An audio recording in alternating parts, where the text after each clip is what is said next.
I'm Carla Fusco. I teach within the Curriculum and Teaching Department here at Hunter College. I was speaking at the Lunchtime seminar about how I run my children's literature hybrid class, and specifically how I use VoiceThread to build community within my online children's lit class. So VoiceThread is an interactive, collaborative tool that allows both students and teachers to comment on each other's work and produce work. I used it to have students review their favorite children's book.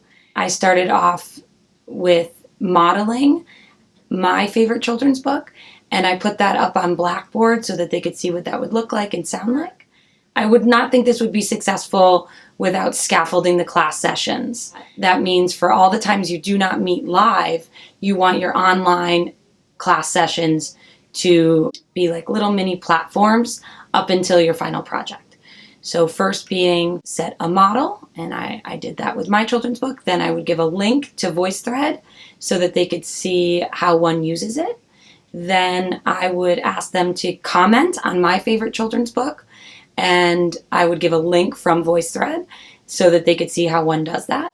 And then after those steps, they would be ready to create their own VoiceThread. And the nice thing about that is it syncs well with Blackboard.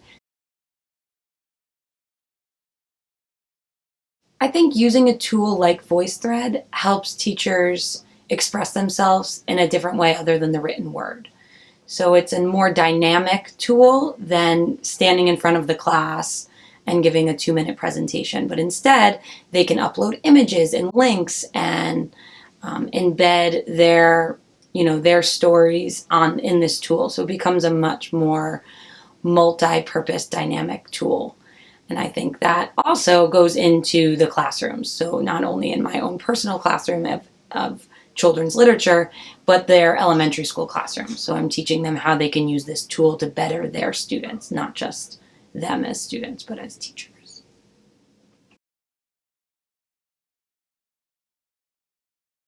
For other faculty members or teachers across CUNY schools, New York, to use VoiceThread effectively, you would need to play around with it at home. There's tutorials, it's easy to use, and once you feel confident using it, build yourself a model to show your students how you did it. And once you've shown them that in the steps, you are then leading them down the path for them to be able to do an effective VoiceThread. So it's community building, but it's also a teaching tool, a powerful teaching tool.